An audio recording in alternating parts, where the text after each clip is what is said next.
인생을 살다 보면 괴로운 마음이 온종일 떠나지 않고 삶을 엉망진창으로 힘들게 만드는 날이 많습니다. 그럴 때마다 특별한 해법을 찾지 못해 스스로를 비난하거나 옳지 못한 방법으로 해소를 하게 되는 경우도 있지요. 그렇게 해소를 한다 해도 스스로 올바르지 못한 방법으로 해소를 했다는 것이 계속해서 마음에 걸리게 되고 다시 그 괴로움은 나를 찾아오게 됩니다. 그러면 이 괴로움은 대체 무엇이며 어떻게 해소하는 것이 올바른 방법일까요? 오늘은 이 괴로움이라는 감정을 바르게 보고 해소하는 법에 대한 법상 스님의 말씀을 전해드리려고 합니다.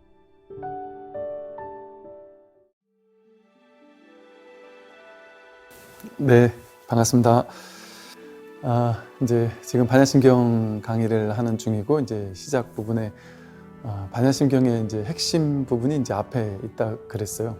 그래서 조견, 오온, 개공, 도일체고획 하는 부분, 이제 오온, 개공하는 부분을 이야기하고 있었습니다. 지난번에 이제 오온 가운데 이제 우리가 몸이라고 할 수 있는 이제 세곤에 대해서 살펴봤고, 오늘은 이제 수온에 대해서 좀 살펴보려고 하는데요. 수상행식이라고 해서 우리 마음을 이렇게 그 편의상 네 가지로 이렇게 구분해서 하나하나가 정말 내가 내 마음이다라고 얘기하는 그것이 맞느냐, 이걸 한번 살펴보고 있는 것이죠. 그래서 오온이 결국은 공하구나, 내가 마음이라고 느꼈던 내 마음이야 라고 생각했던 그것이 정말 실제하지 않는구나 라는 사실을 꿰뚫어 보는 걸 통해 괴로움에서 벗어날 수 있다는 거죠. 우리가 괴로워하는 이유는 뭐냐 하면 이게 진짜라고 여기니까. 우리가 이제 탐욕을 부릴 때 왜 탐욕을 부리겠어요? 탐심을 일으켜서 이걸 내가 내 걸로 갖고 싶은 마음을 일으켰는데 그게 내게 되지 않을 때 괴롭잖아요. 근데 왜 괴로운 거예요? 이걸 내가 가지면 진짜 행복한 줄 아니까, 이게 정말 실제인 줄 아니까, 너무 중요한 거라고 느끼면 그걸 내 걸로 가져야만 한단 말이에요. 그리고 실질적으로 나쁜 거는 내 인생에서 없애야만 한단 말이죠. 그러니까 즉 진짜라고 여겨지면 거기에 뭐랄까 그 중요도가 부여되고, 그렇게 되면 그거를 가져야만 해라는 한 생각, 망상이 일어난단 말이죠. 그런데 우리가 그렇게 내 인생에서 반드시 가져야 되고 얻어야 되고 집착하고 욕망하던 것이 이게 진짜가 아니었네? 그렇게 중차대한 것이 아니었네? 이건 그냥 잠깐 생겼다 잠깐 사라지는 허망한 거구나 라는 사실을 문득 보게 된다면, 진실에 눈뜨게 된다면,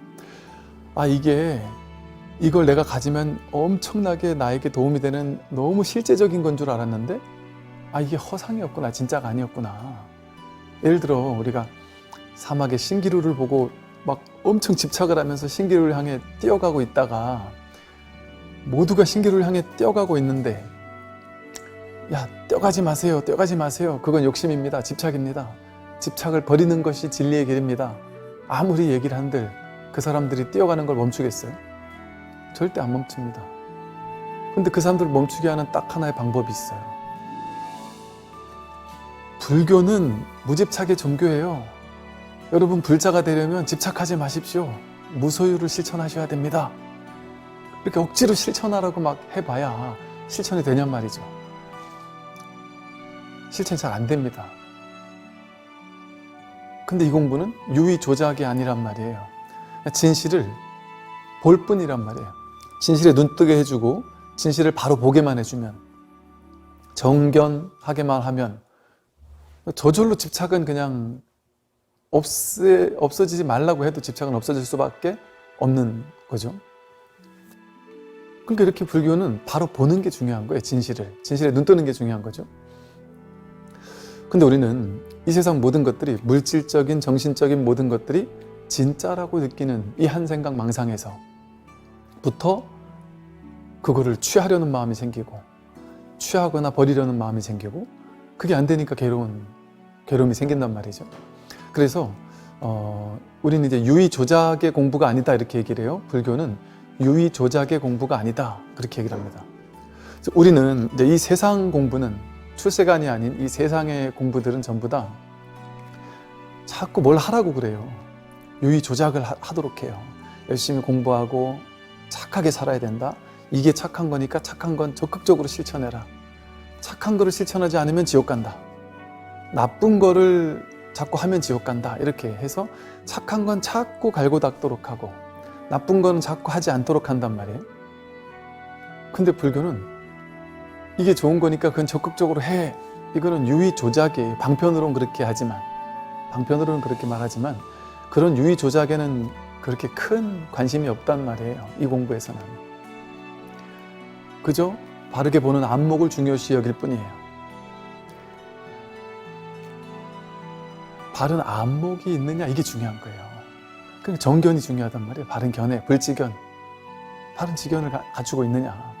왜냐하면 바르게 보면 저절로 집착이 사라져요. 그걸 실천하려고 애쓸 필요가 없어요. 그냥 애쓰는 게 아니란 말이죠. 근데 우리 눈에는 정견하지 못하니까 사견으로 보는 거예요. 뭐가 사견이냐? 분별하는 눈으로 보는 게 사견이에요. 분별은 뭐냐? 대상을 좋다거나 나쁘다라고 판단해서 좋은 건 취하려고 하고 싫은 건 버리려고 하는 게 분별이다. 그래서 제가 이제 오온의 수온을 얘기하다가 지금 요 얘기가 나왔잖아요. 즉 이제 우리가 마음이라고 느끼는 거 가운데 가장 첫 번째로 꼽는 게 느낌, 감정이거든요. 느낌, 감정. 느낀 감정 때문에 괴로운 게 얼마나 많아요. 사람들이 외롭다. 요즘엔 고독사를 하는 사람도 있다고 하죠. 외로워서 죽겠단 말이에요. 우울하다. 깊은 어떤 절망에 빠지고 좌절감을 느끼고 그래서 이 정신적인 어려운 문제들이 생기는 사람들도 많이 있어요. 그 느낌을 진짜인 줄 알고 또 그 느낌과 나를 동일시한단 말이에요. 어떤 느낌이 오면 그 느낌이 내 느낌이라고 생각해요. 그래서 나는 우울한 사람이야. 나는 우울증이 있는 사람이야. 나는 절망스러운 사람이야. 이렇게 착각한단 말이죠. 그러면 이게 불교는 뭐냐 하면 부처님 가르치면 이제 연기법이라고 하잖아요. 즉 내가 진짜라고 여겼던 그 모든 것들이 정말 진짜인 것이 아니라 인연 따라 생겨나고 인연 따라 사라지는, 조건이 모이면 잠깐 있는 것처럼 느껴지다가 조건이 흩어지면 그게 사라진단 말이에요. 조건이 딱 갖춰졌을 때만 그게 있다라는 착각이 든단 말이죠.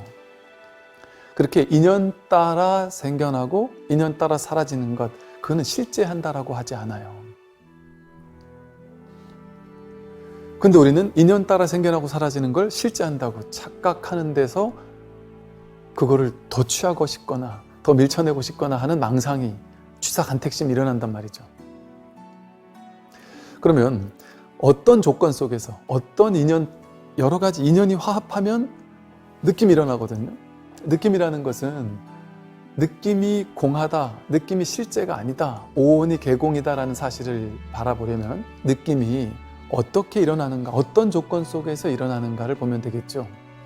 그러면 이제 초기불교 석가모니 부처님의 가르침 교리에서는 우리가 12연기 많이 들어보셨을 거예요. 12연기 보면 무명, 행, 식, 명색, 유깁, 촉, 수 이렇게 나가거든요.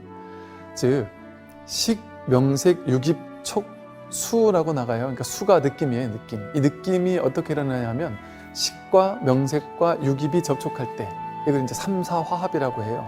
즉 이 불교 교리로 말하면 18개가 화합할 때 이 소리거든요. 뭐 어려운 말은 아니고 눈, 귀, 코, 혀몸, 뜻, 우리가 세상을 볼 때 세상과 접촉하는 것은 딱 6가지예요. 눈으로 보는 걸 통해 세상과 접촉하거나, 귀로 듣는 소리를 통해서 세상과 접촉하거나, 코로 냄새 맡거나, 입으로 맛보거나, 몸으로 감촉을 느끼는 걸 통해서 내가 이렇게 세상과 만나죠. 또 그렇게만 만나는 게 아니라 생각을 통해서 세상을 이래저래 생각하는 걸 통해 또 세상을 만나요. 즉 눈, 귀, 코, 혀몸 뜻이 색성향 미촉법과 접촉했을 때 의식이 일어난단 말이에요. 의식. 그걸 보자마자 아는 마음, 듣자마자 아는 마음, 좋다 싫다 이런 마음. 느낌은 진짜 있는 것이 아니라 이 세 가지가 딱 화합했을 때 그 느낌이, 그 조건이 사라지면 느낌도 없단 말이죠. 그러면 이제 눈 깊고 혐오의 뜻을 하나하나 보면 눈으로 무언가를 볼 때 보자마자 우리는 어떤 느낌을 일으키잖아요. 이런 경우가 있었어요. 제가 대학 다닐 때 어떤 동아리 친구였는데 이 친구가 아침부터 동아리방에 죽치고 앉아가지고는 이렇게까지 정말 우는 걸 처음 봤어요. 사람이 이렇게도 울을 수 있나? 막 겁에 질려서 우는 거예요. 버들버들 온몸을 떨어가면서 겁에 질려서 막 울고 있고, 그 옆에 같이 등교하던 한 친구는 그 친구 옆에서 이제 막 위로해주고 있는 거예요. 그래서 저도 깜짝 놀라서 들어가서 왜 이러냐 이랬더니, 이 기차를 타고 학교로 오는데 창밖을, 이 친구는 옆에 앉고 이 친구는 옆에 앉은 거죠. 근데 창밖을 바라보던 친구가 창밖을 바라보다가요, 그 위에 그 다리에서 사람이 뛰어내려 자살을 했는지 뭐 사고였는지, 얘가 지나가는 그 순간에 사람이 거기서 뚝 떨어져서 죽는 모습을 자기 눈앞에서 본 거예요. 처참하게 떨어져서 죽는 모습을. 근데 그 순간 요 옆에 있던 친구는 딴 데를 보고 있었던 거예요. 딴 데를 보고 있느라고 이걸 못 본 거죠.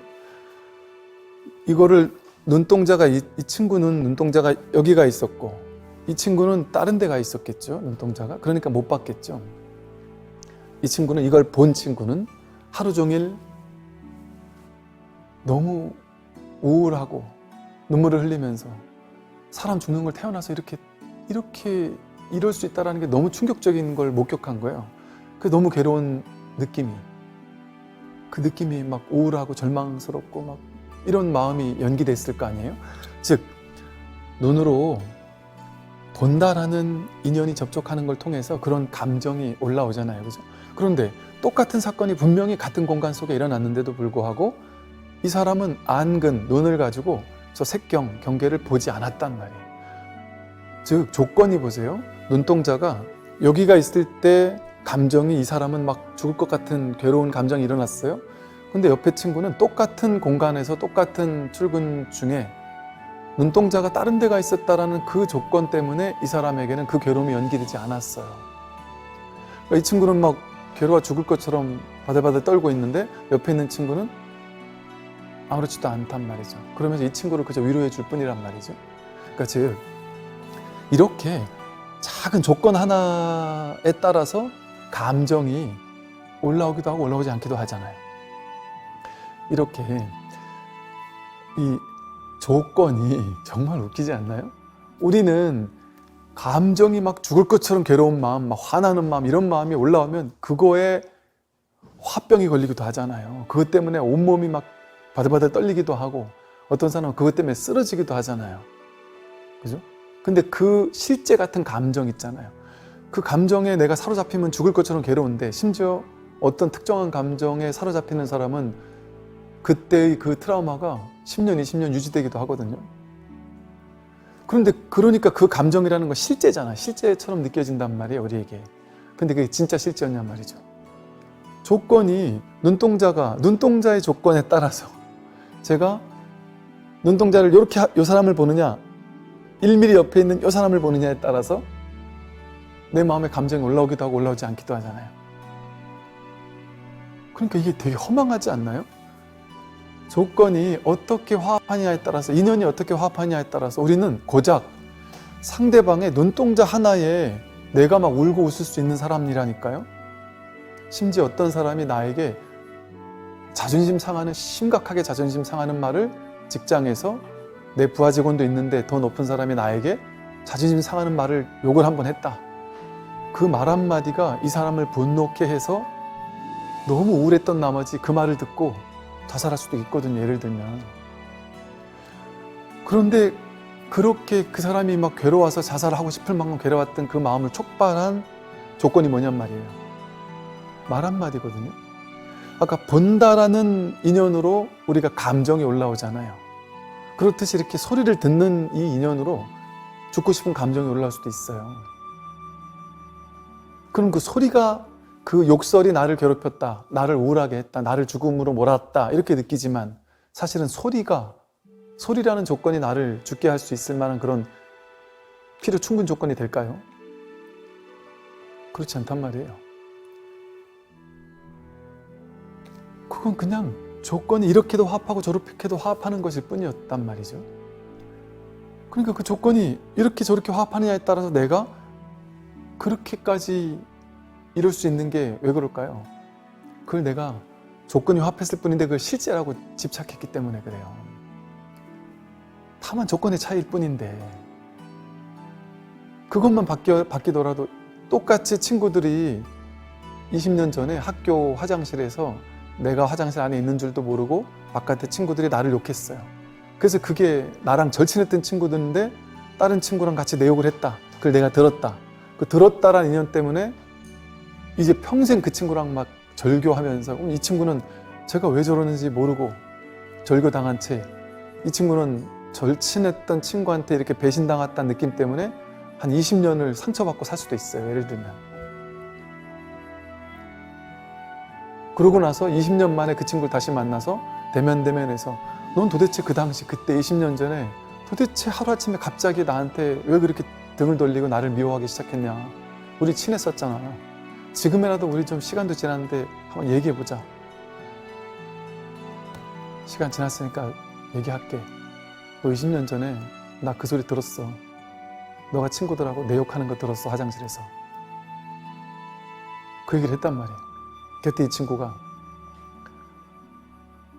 너무 어이없어 하면서 야, 너 그때 우리 반에 있던 누구 말이야, 걔 욕한 거였어. 그렇게 해명을 했단 말이죠. 그럼 이 친구는 20년 동안 그 분노의 감정, 배신의 감정, 그것 때문에 트라우마가 남아서 20년 동안 이제는 친구를 사귀질 못하고 살았어요. 친해지려고 이렇게 훅 들어오는 친구가 있어도 내가 벽을 쌓고 살았어요. 왜? 그 트라우마가 남아서. 그 감정적인 트라우마 때문에. 그런 일들이 실제로 많이 있잖아요. 그 느낌이 이 사람에게는 실제였던 거예요. 그 감정, 막 분노, 이 마음이 나에겐 실제처럼 다가왔던 거예요. 허상이었음에도 불구하고. 내가 그렇게 들었기 때문에, 그 조건을 그렇게 들었기 때문에. 근데 그 사람이 그 화장실에 없기만 했어도 이 사람의 인생은 완전 달라졌겠죠? 대인관계도 좋고 지금처럼 대인 기피증도 없고 잘 살았을 수도 있어요. 그 충격이 너무 컸기 때문에 그럴 수도 있단 말이죠.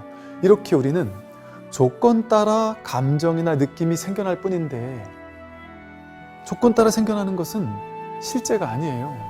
그리고 그 욕을 실제 했다 치더라도 그 욕을 한 사람도 자기가 기분이 막 업돼 있을 때는, 기분이 막 좋은 인연 조건 속에서는 싫은 사람도 좋게 얘기할 수 있어요.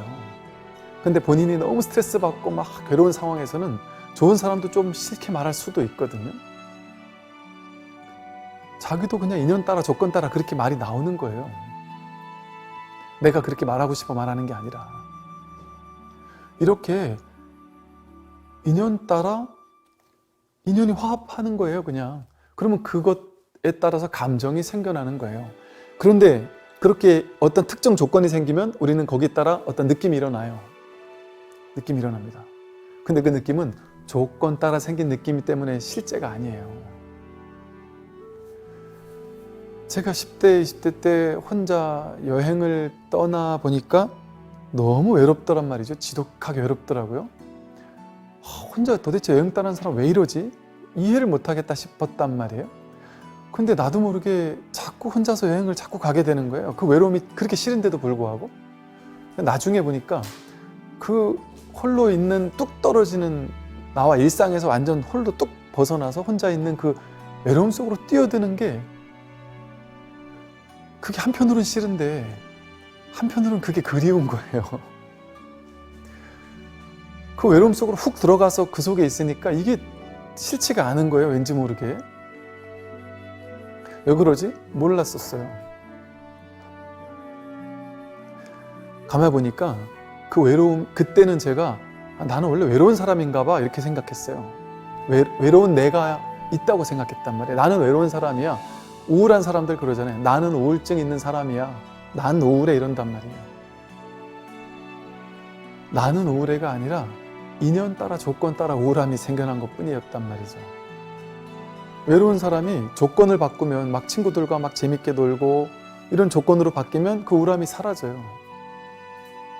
즉 나는 우울한 사람이 아니라 특정한 조건 속에서만 우울했던 거예요. 조건이 달라지면 우울함도 사라져요. 젊었을 때 잘 나가고 승승장구해서 남들에게 막 의시되면서 잘난 척하면서 살았던 사람도 조건이 바뀌잖아요. 그 사람이 막상 연세가 많이 드시고 회사에서도 이제 퇴직하시고 옛날에 그렇게 나를 따라오던 사람들이 따라오지도 않고 이제 기력도 빠지고 이제 연세 드신 분들이 그런 얘기를 하시는 분들이 계셔요. 옛날엔 내가 정말 잘 나갔었는데 이제는 사람들이 나를 전혀 알아봐 주지도 않고 어디 가도 나를 무시한다고, 늙었다고 무시하는 것 같은 눈동자와 모습을 볼 때마다 막 화가 난대요. 그러면서 내가 어떤 사람인 줄 알아? 이런 말을 막 하고 싶은 마음이 일어날 정도로. 그 상황이 달라지면 달라지는 거예요. 잘 나가던 것도 내가 아니고 그 우울한 것도 내가 아닌 거예요. 인연 따라 조건 따라 그냥 그 느낀 감정은 올라왔다 사라질 뿐이에요. 그냥 이렇게 눈으로 보자마자 좋거나 싫은 느낌이 일어나잖아요. 근데 그거는 조건 따라 일어난 거지 실제가 아니었어요. 그리고 그 조건이 바뀌면 그 느낌도 사라져요. 듣는 소리도 마찬가지죠. 어떤 특정한 소리가 나를 괴롭혔지만 조건이 달라지면 그게 또 나를 괴롭히지 않아요. 근데 또 내가 계속 그걸 붙잡고 있으면 또 그게 나를 괴롭힐 수도 있고, 또 코로 냄새 맡을 때도 마찬가지죠. 제가 우리 두리안 있잖아요. 두리안이라는 그 열대 과일 냄새 엄청 심하게 나는 두리안이 냄새가 너무 심해서 너무 지독해서 이거를 도대체 먹을 상상도 안 했어요. 왜냐하면 냄새가 너무 지독해서 이렇게 냄새 지독한 걸 어떻게 먹냐 하는 마음으로 먹질 못했죠. 근데 이제 언젠가 그 스님들, 주지 스님들 모여서 연수 같은 걸 하는데 갔는데 배가 출출한데 어떤 스님께서 두리안을 이만큼 싸가져 오셔서 막 나눠서 맛있게 모여 앉아 드시는데 이거 먹긴 싫은데 배는 출출하고 또 이제 그냥 딴 거보다 그냥 도반 스님들하고 그냥 3, 4 모여 앉아서 도란도란 대화 나누는 그냥 그게 좋아서 그 옆에 그냥 껴 앉았는데 다들 맛있게 먹는데 또 저만 또 냄새 난다 안 먹기도 뭐하고 그래서 그냥 코를 막고 그냥 한 조각을 먹었단 말이에요. 이게 맛이 잘 들은 두리안이 냄새는 그렇게 역하더니만 되게 맛있더라고요. 그러니까 달라진단 말이에요. 우리 느낌이 어떤 특정한 대상에 대한 느낌이 싫었다가도 좋아질 수 있단 말이에요. 그 느낌에는 실제가 있는 게 아니기 때문에 그래요. 조건 따라 달라져. 그러니까 그 다음번에 두리안 냄새를 맡으면 그게 그렇게 역하지가 않아요. 먹는 것도 비슷하죠. 또 그 옛날에 보면 스님들이 그 고수나물 많이 먹잖아요. 근데 이게 냄새가 향이 너무 진해서 저는 향 너무 진한 건 별로 안 좋아했었거든요. 근데 절에 갔더니 맨날 고수나물이 나오면서 스님들이 좋아하는 나물이라는 거라. 나도 스님인데 난 안 좋아하는데 왠지 안 좋아하면 안 될 것 같은. 그래서 이렇게 먹어봤더니 이게 이 중독성이 있더라고요. 너무 맛있더라고요. 이렇게 조건 따라 그냥 달라지는 거예요. 뭐든지. 이게 예를 들면 홍어 같은 걸 싫어하는 사람들이 되게 싫어하다가도 어느 날 갑자기 좋아지는 게 바뀌는 사람들도 있을 거 아니겠어요? 그런 것처럼 접촉하는 게 코로 냄새 맡든 맛보든 마찬가지란 말이에요. 감촉을 느끼는 것도 마찬가지다. 어떤 특정한 감촉이 싫을 수도 있지만 그게 또 좋을 수도 있고, 예를 들어 우리는 이 감촉 하나 때문에 이 자동차를 탈 때요, 자동차 탑승감 이거 하나 때문에 그죠? 탑승감 이거 하나 때문에 좋다고, 탑승감이 너무 좋다고 3천만 원짜리 차를 살 수도 있는데 탑승감이 다르다고 그 이유로 억대가 되는 차를 사기도 하거든요. 그런 일을 마땅히 할 수도 있잖아요. 그죠? 그리고 음악 좋아하는 사람은요. 제가 옛날에 아는 어떤 친구는 음악을 너무 좋아하는 친구인데요. 이 소리에 민감한 친구였어요. 그 당시 되게 소형, 그 소형보다 더 작은 차? 그 소형 차를 타고 다녔는데 거기다 스피커를요, 몇백만 원짜리 스피커를 갖다가 장착을 하고 너무너무 환상적으로 좋다는 거예요. 어렵게 돈을 벌어가지고는 차를 바꾸지. 거기다가 그 비싼 스피커를 달고 살더란 말이죠. 네, 나에게는 그 느낌, 그 음악을 듣는 그 느낌, 그게 몇백만 원 가도 충분히 바꿀 가치가 있다라는 거죠. 그런 그 느낌이라는 것에 이거를 실제화시키고 이것이 우리 인생에는 정말 중요하게 느껴진단 말이죠. 그런데 이렇게 우리가 봤듯이 눈 깊고 혐 없듯이 색상의 미축법을 탁 만나서 조건이 이루어졌을 때 그냥 그런 느낌이 일어나는 것 뿐이에요. 여름에 몸의 느낌이 막 땀이 나고 찝찝하면 싫잖아요. 너무 더우면 싫잖아요. 그러면 더우면 무조건 싫어야 되거든요. 무조건 찝찝해야 되거든요. 그런데 내가 마음만 바꾸면 사우나에 가면 여름보다 훨씬 덥잖아요. 그런데도 사우나에서 시원하다 이러잖아요. 그러면 그 조건에 그 느낌이 무조건 100% 있는 것도 아닌 거죠. 그 조건이 있으면 그 느낌이 무조건 있는 게 아니란 말이에요. 덥고 찝찝하다고 해서 땀이 난다고 해서 무조건 찝찝한 안 좋은 느낌? 보통 좋은 느낌과 싫은 느낌, 쾌, 불쾌의 느낌이 있는데 특정한 조건이 내 마음 상태에 따라 아까 그랬잖아요. 눈 깊고 혐음 뜻과 색상의 미축법이라는 조건에 따라서 느낌이 달라지기도 하는데 의식에 따라서 자기 마음에 따라서 또 이 세 가지 중에 근경식이라는 세 가지 중에 하나만 달라져도 다른 걸 느낀다니까요. 똑같은 조건인데도 불구하고 내가 내 눈으로 저것을 봤을 때 좋은 느낌이었는데 어떤 트라우마가 남기고 나서는 나중에는 그걸 똑같은 걸 보면 이제 나쁜 느낌이 일어날 수도 있죠. 왜? 내 마음이 바뀌었으니까, 의식이 바뀌었으니까, 분별이 바뀌었으니까. 더울 때 땀이 나니까 찝찝한 느낌이었는데 내가 사우나 갔을 때는 그보다 더 더운데도 시원하고 좋단 말이죠. 느낌이 그렇게 바뀐단 말이죠. 조건이 달라지니까. 마음이 달라지고 조건이 달라질 때마다. 그러면 그건 뭐겠어요? 거긴 실체가 없다는 거죠. 그 느낌이라는 감정이라는 거에 대한 실체가 없다라는 것이죠. 조건 따라 일어날 뿐이라는 거잖아요. 근데 우리는 이렇게 실체가 없는 조건 따라 일어나는 것에 진짜라고, 실제라고 관념을 부여하면서 그것이 진짜 나를 괴롭힌다고 느끼고 이 감정이 진짜라고 느껴요. 내 감정이라고 느껴요. 내 것, 내 마음이라고 동일시한단 말이에요. 그래서 그 마음의 노예가 돼요. 그 마음에 휘둘리면서 그래서 더 좋은 느낌을 집착하고 욕망하고 더 좋은 느낌을 욕망하고 집착하면서 더 좋은 느낌을 취하려고 하잖아요. 아까 했듯이 내가 돈 1, 200만 원도 벌기 힘든 사람이 기어이 돈을 몇백만 원을 모아서 스피커 하나를 바꾸려고 그렇게 충분히 하듯이 남들이 눈에는 정말 어이없게 느껴지지만 본인에겐 그게 좋을 수 있듯이 사람에 따라 좋아하는 느낌의 포인트가 다른 거예요. 왜 그게 실제라면 모두에게 다 똑같은 느낌을 가져와야 되겠죠. 그런데 그 느낌은 조건 따라 발생하는 것이고 또 똑같은 조건이 먹는 건 즐거운 느낌이잖아요. 배고플 때는 먹는 것이 되게 행복한 느낌인데 배부를 때는 먹는 게 고역이죠. 장병들 중에 보면요. 군에 온 장병들 중에 보면 입이 짧은 친구들 있잖아요. 난 이건 못 먹고 저건 못 먹고 이런 친구들 많아요. 근데 군에 와서 그거 단박에 고쳐졌던 친구들이 되게 많아요.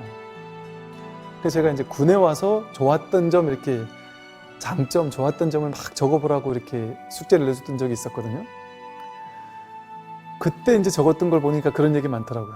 내가 군에 오기 전에는 입이 짧았는데 뭐도 못 먹고 했는데 훈련 받을 때 너무 배고파서 너무 배도 고프고 허기져 죽겠는데 반찬이 먹을 게 그거밖에 안 나온 거예요. 난 이거 못 먹는다라는 생각조차 들 생각도 없이 배고파서 막 먹게 되는데 먹다 보니까 맛있더라는 거예요. 모든 것은 인연 따라 조건 따라 만들어지는 거예요.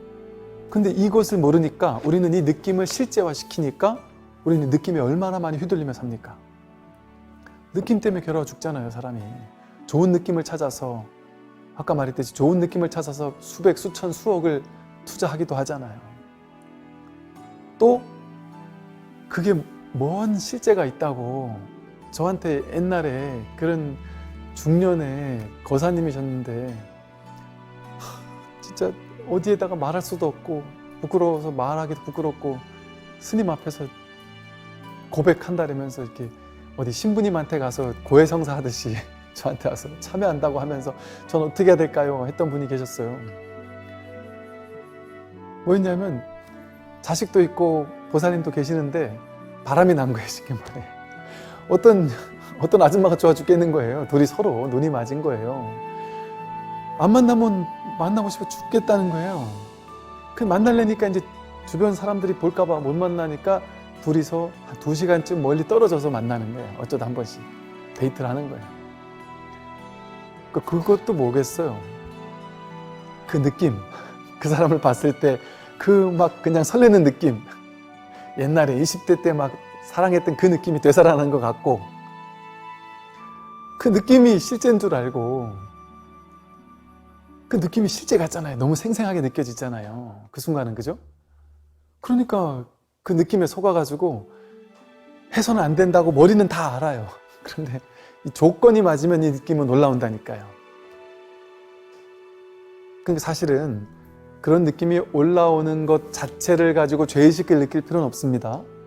예를 들어 우리가 TV를 보다가 잘생긴 조인성이 나오면, 아니 나는 분명히 중년의 아줌마고 내 남편이 있는데도 불구하고 조인성 원빈을 보면 그냥 좋아요. 그냥 설레요. 근데 그 사람은 실제로 보면 얼마나 더 좋겠어요. 저는 이렇게 무슨 뭐 연예인들 보면 막 팬클럽을 하고 막 좋아 죽겠는 사람 보면 진짜 이해를 못했어요. 미쳤나? 저렇게까지 할 일이야? 이랬어요. 근데 막 그렇게까지 할 일은 아니긴 한데, 제가 예전에 그 딱 기억이 나요. 모 큰 절에 어른 스님 그 초청해가지고 뭐 법회를 하고 그분을 이제 공항까지 모셔다 드리느라고 그분을 모시고 이제 공항에 가서 스님 이제 배웅하고 스님이 이제 딱 들어가시고 이렇게 나왔는데, 스님 가시고 오고 바로 다음으로 이렇게, 지금 이름은 까먹었는데 우리나라 되게 유명한 여배우가 지나가는 걸 봤어요. 근데 옆에서 실제 배우를 처음 봤는데, 20대 때였는데 실제 배우를 처음 봤는데, 와 하는 소리가 날 정도로 예쁘대요. 그러면서 그때 제가 느낌에, 이렇게 봐도 예쁜데 저 사람이 예를 들어 팬이라고 하면서 막 다가와서 막 같이 사진도 찍어주고 뭐 사인도 해주고 뭐 이러면 젊은 나이에 애들이 그걸 보고 얼마나 막 그냥 이걸 실제라고 느낄까? 실제라고 느끼지 않겠어요? 그런 조건이 갖춰지면 그럴 수 있겠구나 하고 느낀 적이 있었거든요. 그러니까 이처럼 그 느낌이 실제가 아님에도 불구하고, 그리고 그 느낌을 쫓아가서는 내가 정말 큰 실수라는 거라는 걸 뻔히 알면서도 불구하고 그 느낌이 실제라고 착각하니까 그런 외도를 한단 말이에요. 그러면 어떻게 해야 되느냐? 안 하려고 막 기를 쓸 문제가 아니란 말이에요. 내가 그런 사람을 보고도 내가 막 좋아하는 감정이 일어났다고 해서 무조건 죄의식을 느낄 건 아니란 말이에요. 왜? 내가 나쁜 놈이라서 사람을 보고 내가 내 안에 내 남편이 있는데도 불구하고 저 사람 보고 설레는 게 내가 나쁜 놈이구나 하고 죄의식을 느낄 필요는 없단 말이에요. 왜? 조건이 화합하면 그냥 그 느낌이 일어날 뿐이에요. 그러니까 그 연기적인 진실을 통찰하면 그뿐이지, 막 죄의식을 느끼거나 이걸 막 실제라고 여기서 막 그걸 쫓아가거나 밀쳐내라고 길을 쓰거나 그럴 필요는 없단 말이에요. 그러면 오히려 취하려고 하거나 버리려고 애쓰면 오히려 거기에 더 많은 마음을 쓰는 거잖아요. 그러니까 그게 더 강화가 돼요. 내가 이러면 안 돼라고 막 더 집착하거나 막 이러면 오히려 더 강화가 돼요. 그냥 볼 뿐이란 말이에요. 그 연기적인 전체를 그냥 통찰한단 말이에요. 분별을 쫓아가지 않고 좋아 죽겠다라는 마음을 쫓아가지 않고 이것도 실제가 아니니까 이러면 안 돼라는 생각을 막 버리려고 애쓰지도 않고 아 내가 지금 이런 느낌 감정이 이런 느낌 조건 속에서 내가 이런 느낌이 일어났구나 그저 보면 된단 말이에요. 통찰하면 된단 말이에요. 윗바사나 한단 말이에요. 지관한단 말이에요. 그 생각 그 느낌을 확 쫓아가지 말고 왜? 느낌에 쫓아가면 느낌에 내가 너무 과도하게 끌려가는 거니까 느낌에 속게 되는 거니까 그러니까 느낌이 일어나는 것을 그냥 본단 말이에요. 잠시 그 느낌이 일어난다는 사실을 자각하고 알아차리고 그 느낌과 함께 있는 거예요. 죄의식 느낄 것도 없고 좋다거나 나쁘다고 할 것도 없고 취사하지 않고 그냥 본단 말이에요. 그 자리에서. 그것을 윗바사나에서는 신수신법, 즉 몸이나 느낌을 있는 그대로 본다, 관한다, 수념처 그래요. 느낌이 일어날 때 느낌을 쫓아가지도 않고 느낌이 잘못된 거니까 막 버려야 돼라고 애쓰지도 않고 느낌을 그저 볼 뿐이다 이거예요. 수념처, 느낌을 있는 그대로 알아차릴 뿐이다. 그랬을 때 아, 이 느낌이 조건 따라 일어나는 것이었구나. 인연 따라 그냥 일어나는 것일 뿐이었구나 하고 저절로 힘이 빠져요. 그 진실이 아니라는 사실을 아니까. 제가 예전에 어릴 때 딱 한 번 저는 전혀 탄산음료를 좋아하지 않았거든요. 근데 어느 날 갑자기 부모님께서 탄산음료가 몸에 안 좋다는 얘기를 어디서 듣고 오셨나 봐요. 그러니까 갑자기 앉혀놓고는 탄산음료 정말 몸에 안 좋은 거라더라. 먹지 마라! 먹지 마라! 이런 얘기를 하시는 걸 듣고는 갑자기 저는 탄산을 먹지도 않았던 사람인데 갑자기 먹지 말라는 얘기가 자꾸 귀에 맴도니까 그때부터 더 먹고 싶어 죽겠더라고요. 그러니까 더 사 먹게 되더라니까요. 하지 않으려고 막 기를 써도 오히려 그걸 더 강화시키는 영향을 줄 수 있단 말이에요. 그냥 보고 있을 때는 그냥 그 마음 그 생각이 없었을 때는 굳이 내가 먹고 싶은 욕망이 없었단 말이에요. 그냥 볼 때는 그 실제적인 감정이라고 느껴지지 않는단 말이죠. 그래서 이와 같이 우리 느낌이라는 것은 다만 18개가 화합하는 거에 따라서 조건 따라 일어날 뿐이지 그 느낌, 감정이 실제하는 것이 아니에요. 근데 그걸 실제한다고 내 느낌이라고 여겼을 때 우리는 그 느낌 때문에 느낌을 취하거나 버리려고 애쓰는 마음 때문에 괴로움이 생길 뿐입니다. 그러나 느낌의 진실은 공하다, 실제가 아니다. 오온 개공, 수오는 공하다란 말이죠. 이와 같이 몸, 느낌, 생각, 의지, 의식이라는 오온이 하나하나가 다 그저 조건 따라 발생하는 것뿐이지 그게 내가 아니고라는 사실을 자각하게 될 때 우리는 비로소 취하거나 버리려고 하는 그 괴로움 속에서 자유로워질 수가 있다는 것이죠. 오늘 여기까지 말씀을 드리고 또 이어가도록 하겠습니다. 말씀하십시오.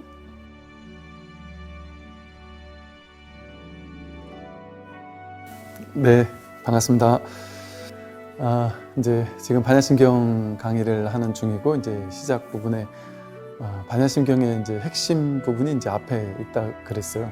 그래서 조견, 오온, 개공, 도일체고획 하는 부분, 이제 오온, 개공하는 부분을 이야기하고 있었습니다. 지난번에 이제 오온 가운데 이제 우리가 몸이라고 할 수 있는 이제 세곤에 대해서 살펴봤고 오늘은 이제 수온에 대해서 좀 살펴보려고 하는데요. 수상행식이라고 해서 우리 마음을 이렇게 그 편의상 4가지로 이렇게 구분해서 하나하나가 정말 내가 내 마음이다라고 얘기하는 그것이 맞느냐 이걸 한번 살펴보고 있는 것이죠. 그래서 오온이 결국은 공하구나, 내가 마음이라고 느꼈던 내 마음이야 라고 생각했던 그것이 정말 실제하지 않는구나 라는 사실을 꿰뚫어 보는 걸 통해 괴로움에서 벗어날 수 있다는 거죠. 우리가 괴로워하는 이유는 뭐냐 하면 이게 진짜라고 여기니까 우리가 이제 탐욕을 부릴 때 왜 탐욕을 부리겠어요? 탐심을 일으켜서 이걸 내가 내 걸로 갖고 싶은 마음을 일으켰는데 그게 내게 되지 않을 때 괴롭잖아요. 근데 왜 괴로운 거예요? 이걸 내가 가지면 진짜 행복한 줄 아니까, 이게 정말 실제인 줄 아니까, 너무 중요한 거라고 느끼면 그걸 내 걸로 가져야만 한단 말이에요. 그리고 실질적으로 나쁜 거는 내 인생에서 없애야만 한단 말이죠. 그러니까 즉 진짜라고 여겨지면 거기에 뭐랄까 그 중요도가 부여되고 그렇게 되면 그거를 가져야만 해라는 한 생각, 망상이 일어난단 말이죠. 그런데 우리가 그렇게 내 인생에서 반드시 가져야 되고 얻어야 되고 집착하고 욕망하던 것이 이게 진짜가 아니었네? 그렇게 중차대한 것이 아니었네? 이건 그냥 잠깐 생겼다 잠깐 사라지는 허망한 거구나 라는 사실을 문득 보게 된다면, 진실에 눈뜨게 된다면, 이걸 내가 가지면 엄청나게 나에게 도움이 되는 너무 실제적인 건 줄 알았는데 이게 허상이었구나, 진짜가 아니었구나. 예를 들어 우리가 사막의 신기루를 보고 막 엄청 집착을 하면서 신기루를 향해 뛰어가고 있다가 모두가 신기루를 향해 뛰어가고 있는데 야, 뛰어가지 마세요, 뛰어가지 마세요. 그건 욕심입니다, 집착입니다. 집착을 버리는 것이 진리의 길입니다. 아무리 얘기를 한들 그 사람들이 뛰어가는 걸 멈추겠어요? 절대 안 멈춥니다. 근데 그 사람들을 멈추게 하는 딱 하나의 방법이 있어요. 불교는 무집착의 종교예요. 여러분, 불자가 되려면 집착하지 마십시오. 무소유를 실천하셔야 됩니다. 이렇게 억지로 실천하라고 막 해봐야 실천이 되냔 말이죠. 실천이 잘 안 됩니다. 근데 이 공부는 유의 조작이 아니란 말이에요. 진실을 볼 뿐이란 말이에요. 진실에 눈뜨게 해주고 진실을 바로 보게만 해주면, 정견하게만 하면 저절로 집착은 그냥 없어지지 말라고 해도 집착은 없어질 수밖에 없는 거죠. 그러니까 이렇게 불교는 바로 보는 게 중요한 거예요. 진실에 눈뜨는 게 중요한 거죠. 근데 우리는 이 세상 모든 것들이, 물질적인 정신적인 모든 것들이 진짜라고 느끼는 이 한 생각 망상에서부터 그거를 취하려는 마음이 생기고 취하거나 버리려는 마음이 생기고, 그게 안 되니까 괴로움이 생긴단 말이죠. 그래서 우리는 이제 유의 조작의 공부가 아니다 이렇게 얘기를 해요. 불교는 유의 조작의 공부가 아니다 그렇게 얘기를 합니다. 그래서 우리는 이제 이 세상 공부는, 출세관이 아닌 이 세상의 공부들은 전부 다 자꾸 뭘 하라고 그래요. 유의 조작을 하도록 해요. 열심히 공부하고 착하게 살아야 된다. 이게 착한 거니까 착한 건 적극적으로 실천해라. 착한 거를 실천하지 않으면 지옥 간다. 나쁜 거를 자꾸 하면 지옥 간다. 이렇게 해서 착한 건 자꾸 갈고 닦도록 하고 나쁜 거는 자꾸 하지 않도록 한단 말이에요. 근데 불교는 이게 좋은 거니까 그건 적극적으로 해. 이거는 유의 조작이에요. 방편으로는 그렇게 말하지만 그런 유의 조작에는 그렇게 큰 관심이 없단 말이에요. 이 공부에서는. 그저 바르게 보는 안목을 중요시 여길 뿐이에요. 바른 안목이 있느냐, 이게 중요한 거예요. 그러니까 정견이 중요하단 말이에요. 바른 견해, 불지견. 바른 지견을 갖추고 있느냐. 왜냐하면 바르게 보면 저절로 집착이 사라져요. 그걸 실천하려고 애쓸 필요가 없어요. 그냥 애쓰는 게 아니란 말이죠. 근데 우리 눈에는 정견하지 못하니까 사견으로 보는 거예요. 뭐가 사견이냐? 분별하는 눈으로 보는 게 사견이에요. 분별은 뭐냐? 대상을 좋다거나 나쁘다라고 판단해서 좋은 건 취하려고 하고 싫은 건 버리려고 하는 게 분별이다. 그래서 제가 이제 오온의 수온을 얘기하다가 지금 요 얘기가 나왔잖아요. 즉 이제 우리가 마음이라고 느끼는 거 가운데 가장 첫 번째로 꼽는 게 느낌, 감정이거든요. 느낌, 감정. 느낌, 감정 때문에 괴로운 게 얼마나 많아요. 사람들이 외롭다. 요즘에 고독사를 하는 사람도 있다고 하죠. 외로워서 죽겠단 말이에요. 우울하다. 깊은 어떤 절망에 빠지고 좌절감을 느끼고, 그래서 이 정신적인 어려운 문제들이 생기는 사람들도 많이 있어요. 그 느낌을 진짜인 줄 알고 또 그 느낌과 나를 동일시한단 말이에요.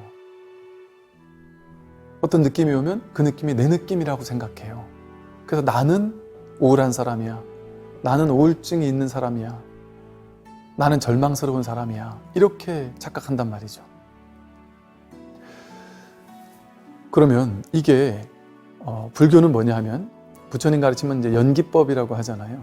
즉 내가 진짜라고 여겼던 그 모든 것들이 정말 진짜인 것이 아니라 인연 따라 생겨나고 인연 따라 사라지는, 조건이 모이면 잠깐 있는 것처럼 느껴지다가 조건이 흩어지면 그게 사라진단 말이에요.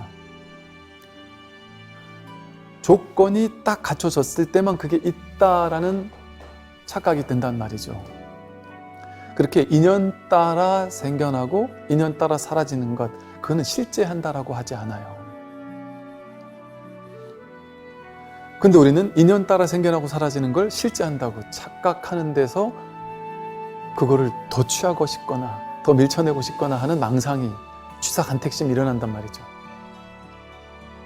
그러면 어떤 조건 속에서 어떤 인연, 여러 가지 인연이 화합하면 느낌이 일어나거든요.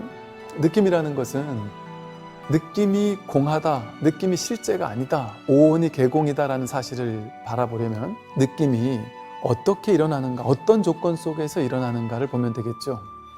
그러면 이제 초기불교 석가모니 부처님의 이제 가르침 교리에서는 우리가 12연기 많이 들어보셨을 거예요. 근데 12연기 보면 무명, 행, 식, 명색, 유깁, 촉, 수 이렇게 나가거든요.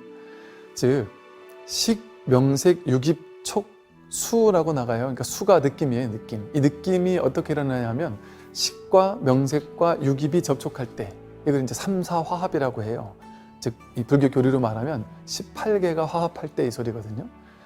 뭐 어려운 말은 아니고 눈, 귀, 코, 혀몸, 뜻, 우리가 세상을 볼 때 세상과 접촉하는 것은 딱 6가지예요.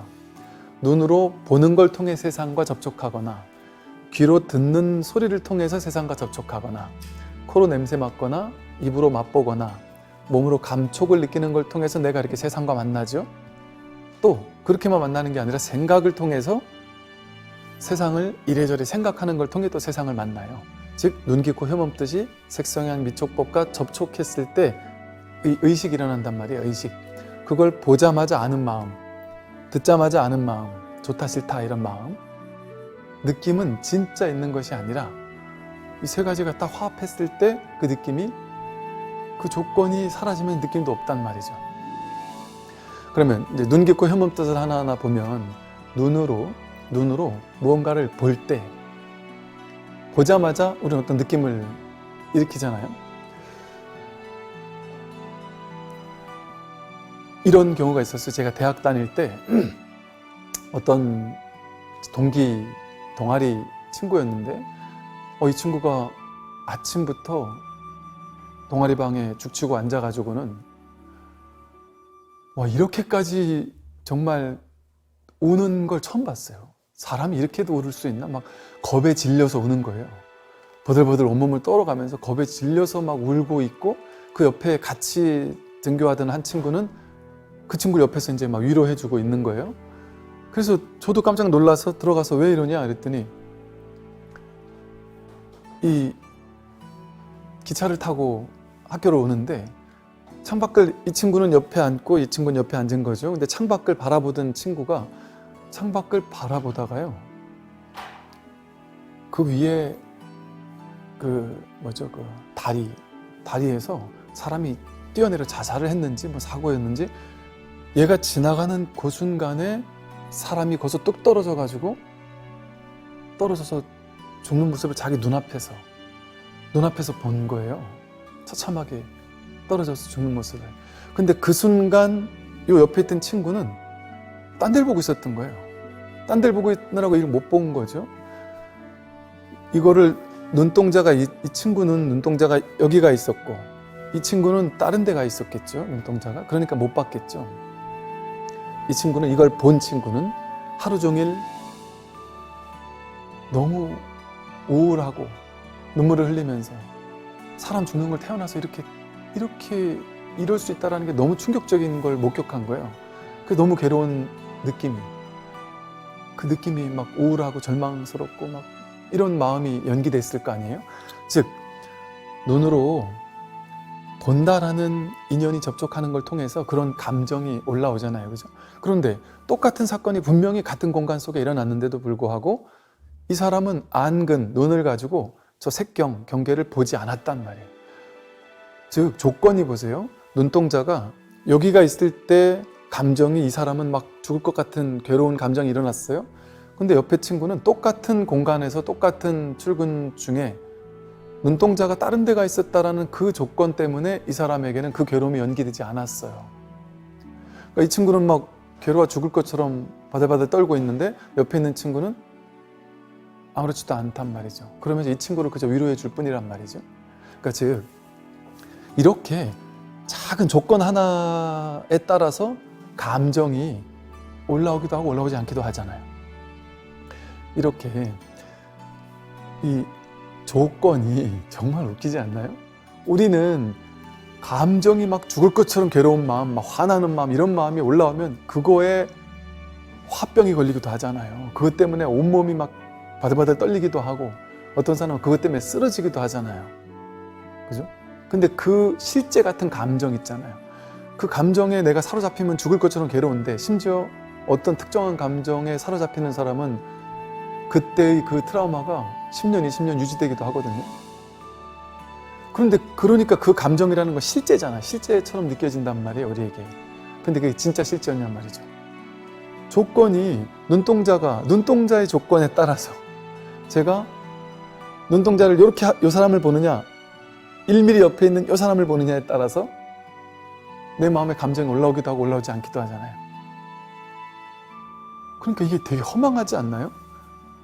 조건이 어떻게 화합하냐에 따라서, 인연이 어떻게 화합하냐에 따라서 우리는 고작 상대방의 눈동자 하나에 내가 막 울고 웃을 수 있는 사람이라니까요. 심지어 어떤 사람이 나에게 심각하게 자존심 상하는 말을 직장에서 내 부하 직원도 있는데 더 높은 사람이 나에게 자존심 상하는 말을 욕을 한번 했다. 그 말 한마디가 이 사람을 분노케 해서 너무 우울했던 나머지 그 말을 듣고 자살할 수도 있거든요. 예를 들면. 그런데 그렇게 그 사람이 막 괴로워서 자살하고 싶을 만큼 괴로웠던 그 마음을 촉발한 조건이 뭐냔 말이에요. 말 한마디거든요. 아까 본다라는 인연으로 우리가 감정이 올라오잖아요. 그렇듯이 이렇게 소리를 듣는 이 인연으로 죽고 싶은 감정이 올라올 수도 있어요.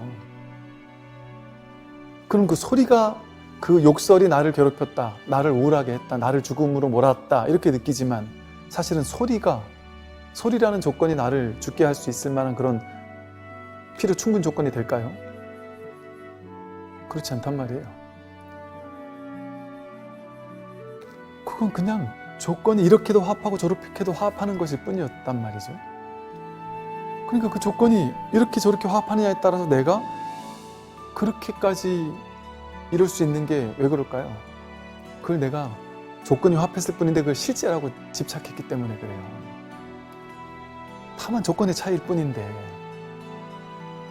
그것만 바뀌더라도 똑같이 친구들이 20년 전에 학교 화장실에서 내가 화장실 안에 있는 줄도 모르고 바깥에 친구들이 나를 욕했어요.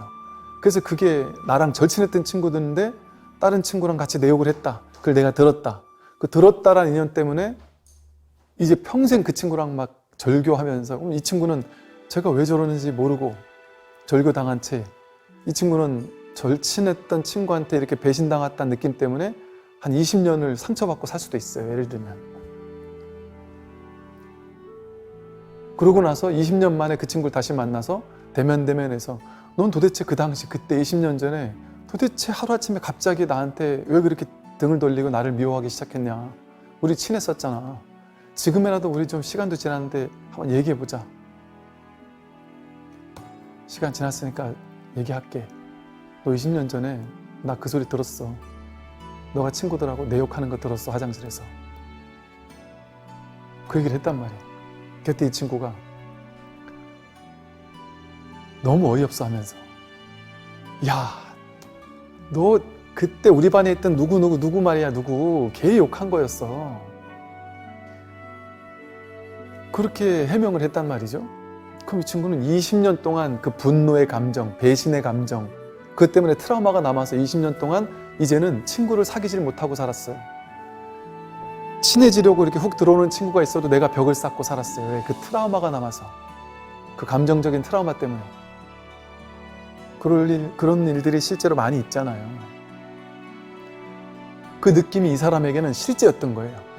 그 감정, 막 분노, 이 마음이 나에겐 실제처럼 다가왔던 거예요. 허상이었음에도 불구하고 내가 그렇게 들었기 때문에, 그 조건을 그렇게 들었기 때문에. 근데 그 사람이 그 화장실에 없기만 했어도 이 사람의 인생은 완전 달라졌겠죠? 대인관계도 좋고 지금처럼 대인 기피증도 없고 잘 살았을 수도 있어요. 그 충격이 너무 컸기 때문에 그럴 수도 있단 말이죠. 이렇게 우리는 조건 따라 감정이나 느낌이 생겨날 뿐인데, 조건 따라 생겨나는 것은 실제가 아니에요. 그리고 그 욕을 실제했다 치더라도 그 욕을 한 사람도 자기가 기분이 막 업돼 있을 때는, 기분이 막 좋은 인연 조건 속에서는 싫은 사람도 좋게 얘기할 수 있어요. 근데 본인이 너무 스트레스 받고 막 괴로운 상황에서는 좋은 사람도 좀 싫게 말할 수도 있거든요. 자기도 그냥 인연 따라 조건 따라 그렇게 말이 나오는 거예요. 내가 그렇게 말하고 싶어 말하는 게 아니라. 이렇게 인연 따라 인연이 화합하는 거예요, 그냥. 그러면 그것에 따라서 감정이 생겨나는 거예요. 그런데 그렇게 어떤 특정 조건이 생기면 우리는 거기에 따라 어떤 느낌이 일어나요. 느낌이 일어납니다. 근데 그 느낌은 조건 따라 생긴 느낌 때문에 실제가 아니에요. 제가 10대, 20대 때 혼자 여행을 떠나보니까 너무 외롭더란 말이죠. 지독하게 외롭더라고요. 혼자 도대체 여행 떠난 사람 왜 이러지? 이해를 못하겠다 싶었단 말이에요. 근데 나도 모르게 자꾸 혼자서 여행을 자꾸 가게 되는 거예요. 그 외로움이 그렇게 싫은데도 불구하고. 나중에 보니까 그 홀로 있는 뚝 떨어지는 나와 일상에서 완전 홀로 뚝 벗어나서 혼자 있는 그 외로움 속으로 뛰어드는 게, 그게 한편으로는 싫은데 한편으로는 그게 그리운 거예요. 그 외로움 속으로 훅 들어가서 그 속에 있으니까 이게 싫지가 않은 거예요. 왠지 모르게. 왜 그러지? 몰랐었어요. 가만히 보니까 그 외로움, 그때는 제가 나는 원래 외로운 사람인가 봐 이렇게 생각했어요. 외로운 내가 있다고 생각했단 말이에요. 나는 외로운 사람이야. 우울한 사람들 그러잖아요. 나는 우울증 있는 사람이야. 난 우울해 이런단 말이에요. 나는 우울해가 아니라 인연 따라 조건 따라 우울함이 생겨난 것 뿐이었단 말이죠. 외로운 사람이 조건을 바꾸면 막 친구들과 막 재밌게 놀고 이런 조건으로 바뀌면 그 우울함이 사라져요. 즉 나는 우울한 사람이 아니라 특정한 조건 속에서만 우울했던 거예요. 조건이 달라지면 우울함도 사라져요. 젊었을 때 잘 나가고 승승장구해서 남들에게 막 의시되면서 잘난 척하면서 살았던 사람도 조건이 바뀌잖아요. 그 사람이 막상 연세가 많이 드시고 회사에서도 이제 퇴직하시고, 옛날에 그렇게 나를 따라오던 사람들이 따라오지도 않고 이제 기력도 빠지고, 이제 연세 드신 분들이 그런 얘기를 하시는 분들이 계셔요. 옛날엔 내가 정말 잘 나갔었는데 이제는 사람들이 나를 전혀 알아봐 주지도 않고 어디 가도 나를 무시한다고, 늙었다고 무시하는 것 같은 눈동자와 모습을 볼 때마다 막 화가 난대요. 그러면서 내가 어떤 사람인 줄 알아? 이런 말을 막 하고 싶은 마음이 일어날 정도로.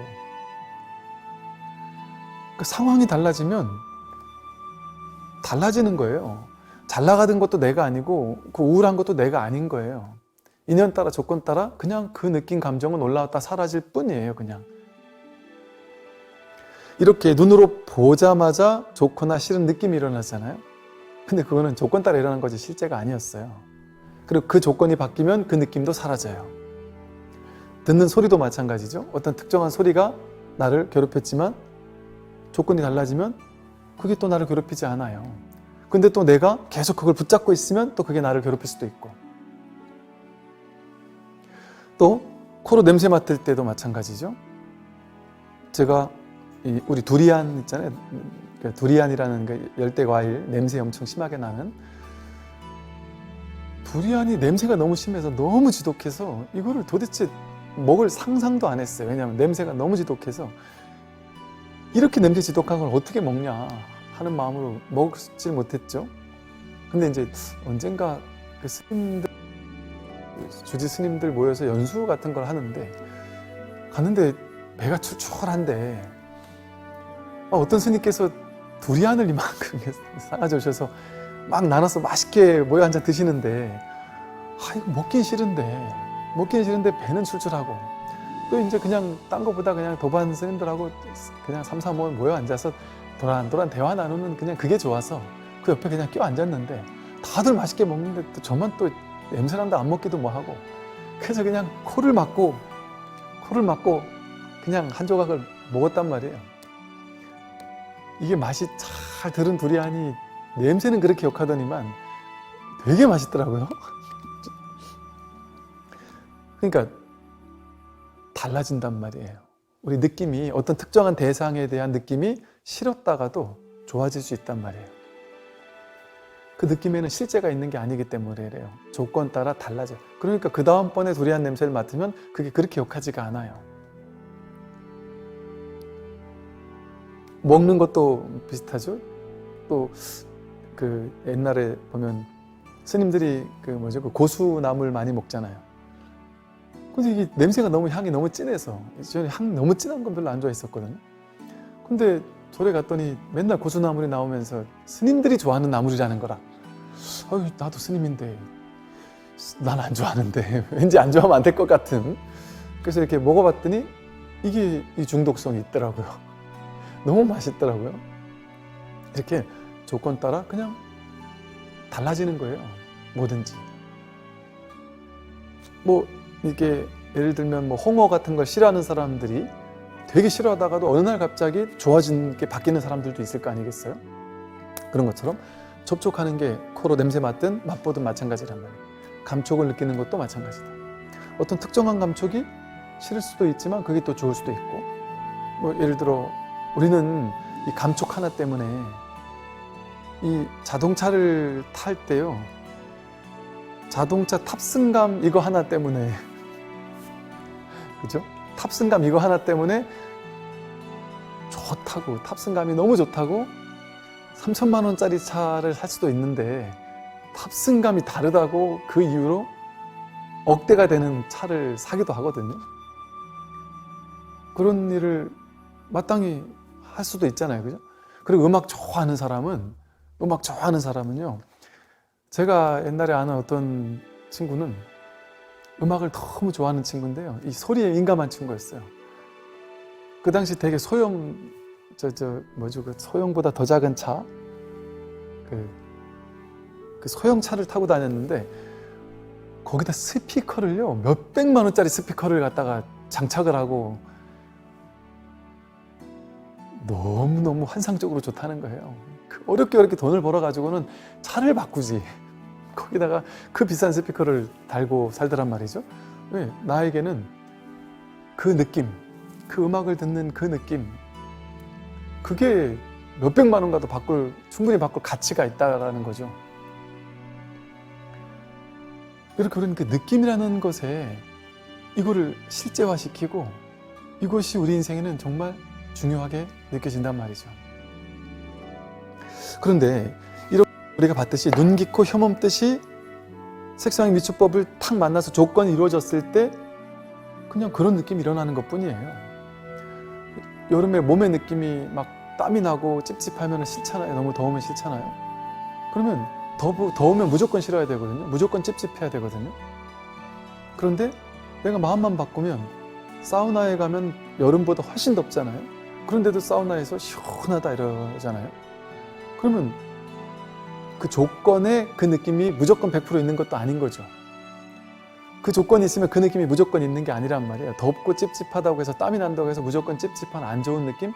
보통 좋은 느낌과 싫은 느낌, 쾌, 불쾌의 느낌이 있는데 특정한 조건이 내 마음 상태에 따라 아까 그랬잖아요. 눈, 귀, 코, 혀, 몸, 뜻과 색상의 미축법이라는 조건에 따라서 느낌이 달라지기도 하는데 의식에 따라서 자기 마음에 따라서 또 이 세 가지 중에 근경식이라는 세 가지 중에 하나만 달라져도 다른 걸 느낀다니까요. 똑같은 조건인데도 불구하고 내가 내 눈으로 저것을 봤을 때 좋은 느낌이었는데 어떤 트라우마가 남기고 나서는 나중에는 그걸 똑같은 걸 보면 이제 나쁜 느낌이 일어날 수도 있죠. 내 마음이 바뀌었으니까, 의식이 바뀌었으니까, 분별이 바뀌었으니까. 더울 때 땀이 나니까 찝찝한 느낌이었는데 내가 사우나 갔을 때는 그거보다 더 더운데도 시원하고 좋단 말이죠.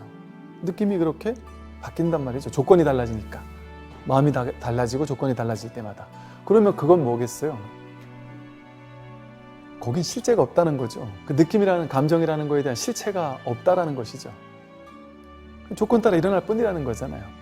근데 우리는 이렇게 실체가 없는, 조건 따라 일어나는 것에 진짜라고, 실제라고 관념을 부여하면서 그것이 진짜 나를 괴롭힌다고 느끼고, 이 감정이 진짜라고 느껴요. 내 감정이라고 느껴요. 내 것, 내 마음이라고 동일시한단 말이에요. 그래서 그 마음의 노예가 돼요. 그 마음에 휘둘리면서. 그래서 더 좋은 느낌을 집착하고 욕망하고, 더 좋은 느낌을 욕망하고 집착하면서 더 좋은 느낌을 취하려고 하잖아요. 아까 했듯이 내가 돈 1, 200만 원도 벌기 힘든 사람이 기어이 돈을 몇백만 원을 모아서 스피커 하나를 바꾸려고 그렇게 충분히 하듯이, 남들이 눈에는 정말 어이없게 느껴지지만 본인에겐 그게 좋을 수 있듯이, 사람에 따라 좋아하는 느낌의 포인트가 다른 거예요. 왜? 그게 실제라면 모두에게 다 똑같은 느낌을 가져와야 되겠죠. 그런데 그 느낌은 조건 따라 발생하는 것이고, 또 똑같은 조건이, 먹는 건 즐거운 느낌이잖아요. 배고플 때는 먹는 것이 되게 행복한 느낌인데 배부를 때는 먹는 게 고역이죠. 장병들 중에 보면요, 군에 온 장병들 중에 보면 입이 짧은 친구들 있잖아요. 난 이건 못 먹고 저건 못 먹고 이런 친구들 많아요. 근데 군에 와서 그거 단박에 고쳐졌던 친구들이 되게 많아요. 그래서 제가 이제 군에 와서 좋았던 점, 이렇게 장점, 좋았던 점을 막 적어보라고 이렇게 숙제를 내줬던 적이 있었거든요. 그때 이제 적었던 걸 보니까 그런 얘기 많더라고요. 내가 군에 오기 전에는 입이 짧았는데 뭐도 못 먹고 했는데 훈련 받을 때 너무 배고파서 너무 배도 고프고 허기져 죽겠는데 반찬이 먹을 게 그거밖에 안 나온 거예요. 난 이거 못 먹는다라는 생각조차 들 생각도 없이 배고파서 막 먹게 되는데 먹다 보니까 맛있더라는 거예요. 모든 것은 인연 따라, 조건 따라 만들어지는 거예요. 근데 이것을 모르니까, 우리는 이 느낌을 실제화시키니까 우리는 느낌에 얼마나 많이 휘둘리며 삽니까? 느낌 때문에 괴로워 죽잖아요, 사람이. 좋은 느낌을 찾아서, 아까 말했듯이 좋은 느낌을 찾아서 수백, 수천, 수억을 투자하기도 하잖아요. 또 그게 뭔 실제가 있다고, 저한테 옛날에 그런 중년의 거사님이셨는데 진짜 어디에다가 말할 수도 없고 부끄러워서 말하기도 부끄럽고 스님 앞에서 고백한다면서 이렇게 어디 신부님한테 가서 고해성사 하듯이 저한테 와서 참여한다고 하면서 전 어떻게 해야 될까요? 했던 분이 계셨어요. 뭐였냐면 자식도 있고 보살님도 계시는데 바람이 난 거예요, 쉽게 말해. 어떤 아줌마가 좋아 죽겠는 거예요. 둘이 서로 눈이 맞은 거예요. 안 만나면 만나고 싶어 죽겠다는 거예요. 그 만나려니까 이제 주변 사람들이 볼까봐 못 만나니까 둘이서 한 2시간쯤 멀리 떨어져서 만나는 거예요. 어쩌다 한 번씩 데이트를 하는 거예요. 그것도 뭐겠어요. 그 느낌, 그 사람을 봤을 때 그 막 그냥 설레는 느낌, 옛날에 20대 때 막 사랑했던 그 느낌이 되살아나는 것 같고, 그 느낌이 실제인 줄 알고 그 느낌이 실제 같잖아요. 너무 생생하게 느껴지잖아요, 그 순간은. 그죠? 그러니까 그 느낌에 속아가지고 해서는 안 된다고 머리는 다 알아요. 그런데 이 조건이 맞으면 이 느낌은 올라온다니까요. 그러니까 사실은 그런 느낌이 올라오는 것 자체를 가지고 죄의식을 느낄 필요는 없습니다.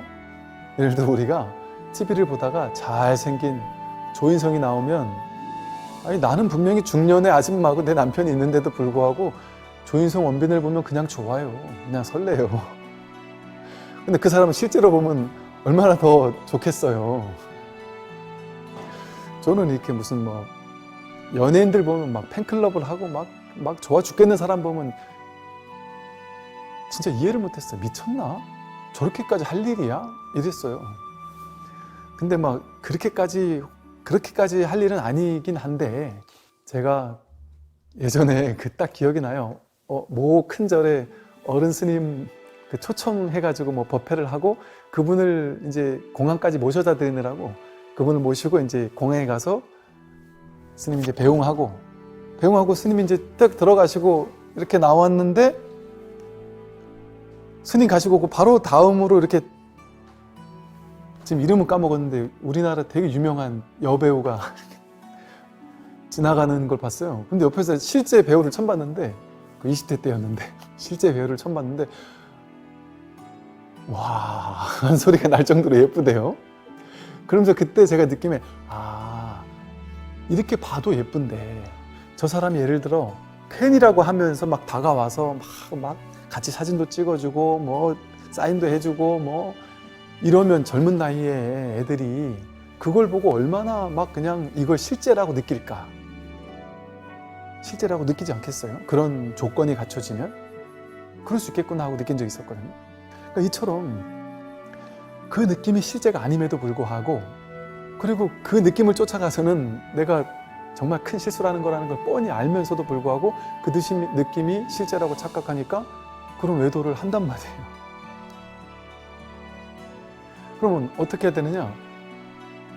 안 하려고 막 기를 쓸 문제가 아니란 말이에요. 내가 그런 사람을 보고도 내가 막 좋아하는 감정이 일어났다고 해서 무조건 죄의식을 느낄 건 아니란 말이에요. 왜? 내가 나쁜 놈이라서 사람을 보고 내가 내 안에 내 남편이 있는데도 불구하고 저 사람 보고 설레는 게 내가 나쁜 놈이구나 하고 죄의식을 느낄 필요는 없단 말이에요. 왜? 조건이 화합하면 그냥 그 느낌이 일어날 뿐이에요. 그러니까 그 연기적인 진실을 통찰하면 그뿐이지 막 죄의식을 느끼거나 이걸 막 실제라고 여기서 막 그걸 쫓아가거나 밀쳐내라고 길을 쓰거나 그럴 필요는 없단 말이에요. 그러면 오히려 취하려고 하거나 버리려고 애쓰면 오히려 거기에 더 많은 마음을 쓰는 거잖아요. 그러니까 그게 더 강화가 돼요. 내가 이러면 안 돼라고 막 더 집착하거나 막 이러면 오히려 더 강화가 돼요. 그냥 볼 뿐이란 말이에요. 그 연기적인 전체를 그냥 통찰한단 말이에요. 분별을 쫓아가지 않고 좋아 죽겠다라는 마음을 쫓아가지 않고 이것도 실제가 아니니까 이러면 안 돼라는 생각을 막 버리려고 애쓰지도 않고 내가 지금 이런 느낌 감정이 이런 느낌 조건 속에서 내가 이런 느낌이 일어났구나 그저 보면 된단 말이에요. 통찰하면 된단 말이에요. 윗바사나 한단 말이에요. 지관한단 말이에요. 그 생각 그 느낌을 확 쫓아가지 말고 왜? 느낌에 쫓아가면 느낌에 내가 너무 과도하게 끌려가는 거니까 느낌에 속게 되는 거니까 그러니까 느낌이 일어나는 것을 그냥 본단 말이에요. 잠시 그 느낌이 일어난다는 사실을 자각하고 알아차리고 그 느낌과 함께 있는 거예요. 죄의식 느낄 것도 없고 좋다거나 나쁘다고 할 것도 없고 취사하지 않고 그냥 본단 말이에요. 그 자리에서. 그것을 윗바사나에서는 신수신법, 즉 몸이나 느낌을 있는 그대로 본다, 관한다, 수념처 그래요. 느낌이 일어날 때 느낌을 쫓아가지도 않고 느낌이 잘못된 거니까 막 버려야 돼라고 애쓰지도 않고 느낌을 그저 볼 뿐이다 이거예요. 수념처 느낌을 있는 그대로 알아차릴 뿐이다. 그랬을 때 이 느낌이 조건 따라 일어나는 것이었구나. 인연 따라 그냥 일어나는 것일 뿐이었구나 하고 저절로 힘이 빠져요. 그 진실이 아니라는 사실을 아니까. 제가 예전에 어릴 때 딱 한 번 저는 전혀 탄산음료를 좋아하지 않았거든요. 근데 어느 날 갑자기 부모님께서 탄산음료가 몸에 안 좋다는 얘기를 어디서 듣고 오셨나 봐요. 그러니까 갑자기 앉혀놓고는 탄산음료 정말 몸에 안 좋은 거라더라. 먹지 마라 이런 얘기를 하시는 걸 듣고는 갑자기 저는 탄산을 먹지도 않았던 사람인데 갑자기 먹지 말라는 얘기가 자꾸 귀에 맴도니까 그때부터 더 먹고 싶어 죽겠더라고요. 그러니까 더 사 먹게 되더라니까요. 하지 않으려고 막 기를 써도 오히려 그걸 더 강화시키는 영향을 줄 수 있단 말이에요. 그냥 보고 있을 때는 그냥 그 마음 그 생각이 없었을 때는 굳이 내가 먹고 싶은 욕망이 없었단 말이에요. 그냥 볼 때는 그 실제적인 감정이라고 느껴지지 않는단 말이죠. 그래서 이와 같이 우리 느낌이라는 것은 다만 18개가 화합하는 거에 따라서 조건 따라 일어날 뿐이지 그 느낌, 감정이 실제하는 것이 아니에요. 근데 그걸 실제한다고 내 느낌이라고 여겼을 때 우리는 그 느낌 때문에 느낌을 취하거나 버리려고 애쓰는 마음 때문에 괴로움이 생길 뿐입니다. 그러나 느낌의 진실은 공하다, 실제가 아니다. 오온, 개공, 수오는 공하다란 말이죠. 이와 같이 몸, 느낌, 생각, 의지, 의식이라는 오온이 하나하나가 다 그저 조건 따라 발생하는 것뿐이지 그게 내가 아니구라는 사실을 자각하게 될 때 우리는 비로소 취하거나 버리려고 하는 그 괴로움 속에서 자유로워질 수가 있다는 것이죠. 오늘 여기까지 말씀을 드리고 또 이어가도록 하겠습니다. 말씀하십시오.